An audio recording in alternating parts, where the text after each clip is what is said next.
What's up, everybody? I just finished another Give Yourself Goosebumps book. This is Into the Twister of Terror. Actually, I read this yesterday, I think. Yeah. and starting off with the cover, this has one of the worst covers in all of these books. A dog flying into a tornado with debris behind him. I didn't read this book for a long time because of the cover. And in fact, if you take away the Goosebumps title or logo, this does not look like a Goosebumps book. This looks like something. It does look 90s, but I don't know, a bad 90s. Yeah. As for the story, it starts off with you see a twister and you're trying to let your aunt and uncle know that's who you live with. And you can either go into the cellar or you can follow your dog and try to save him. Your dog's name is Yo-Yo. And I didn't realize this until I watched Michael Goosebumps fan, but I didn't even put two and two together. But it's the dog in The Wizard of Oz was Toto, and this one's Yo-Yo. Yeah, I didn't even realize that until I watched his review. So that goes you my pop culture intelligence, I guess. But yeah, you see this tornado. You either can go into the cellar or save your dog. And if you go into the cellar, it gets you a hilarious little ending, if you want to call it an ending. And I've never seen an ending like that in any of these books that I can think of. And I don't know, I really liked it. I didn't get that one until the end because I don't know, I chose to save my dog first. And if you go to save your dog, it leads to all kind of scenarios. You can either, you can go join these two storm chaser people, and they may or may not be trying to control the storm for bad or good. And that's a thing that I kind of complained about this book is everybody changes within like the different endings that you get. Like one person could be really good in one storyline and then they could just turn bad. There is a storyline involving a ghost, and this person could be the ghost, or the ghost is like completely different, like it's inside something. And I didn't really like that. Like, I don't know, even the tornado stuff, it was very creative. And that's the biggest thing I can say about this book. It's very creative. We got like a trailer that like flies in the air, and there's a guy that pulls out like this tornado proof thing, and it's got like a propeller on there and all that. It was random. I mean, it was very trippy. There's like 4 storylines where the tornado originated, and they're all different.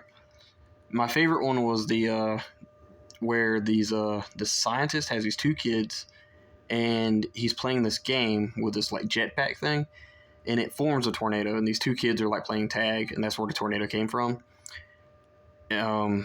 And my least favorite was probably the Hollywood one, and you could probably guess what that was. I'm not even gonna say what it was because I mean I've already given too much away already.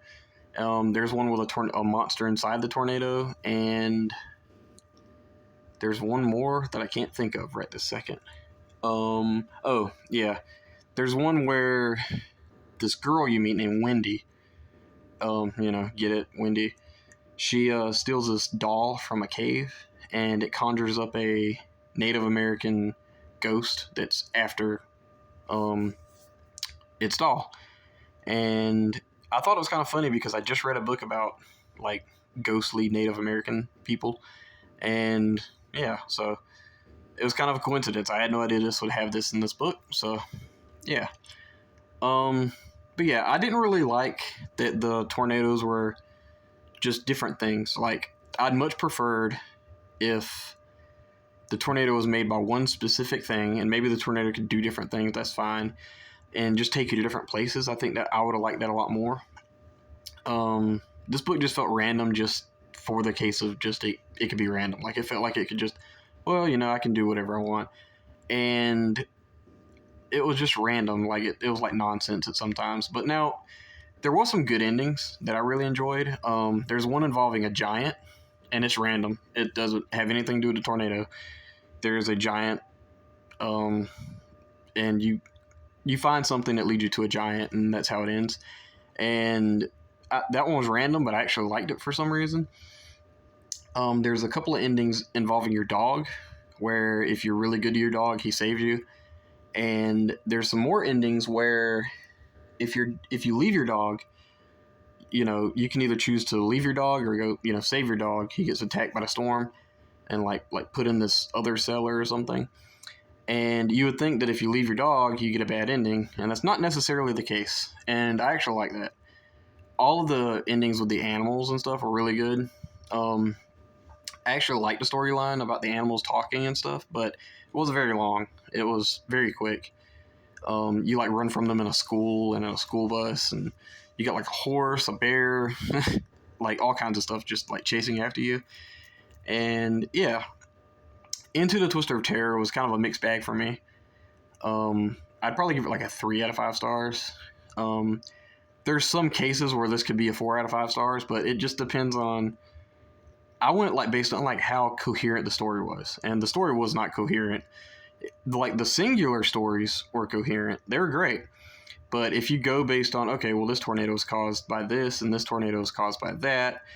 This person can be is evil. This person is good in the storyline. I didn't like that. Like, I don't like that at all. Like, I mean, I understand if you like do something to make them like not trust you or something in a choose your own adventure. That's kind of cool, but not when it's just like apples and oranges compared to this person being good or bad. The Storm Chaser storyline was okay, and that's one of the storylines I want to talk. Like, I'm talking about, like, they'll be good, and then you do something, and then, oh, they're doing this to control the storm to do that.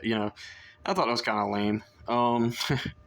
But yeah, Into the Twister of Terror, I'd probably give it like a 3 out of 5 stars. Very creative, very funny, but not coherent enough for me to really love it. But yeah, I'd still recommend it because it's pretty funny and it's a fun little book to actually read. And yeah, that's probably it for Into the Twister of Terror. 3 out of 5 stars for me, guys. What did you think? Please let me know in the comments below. Bye.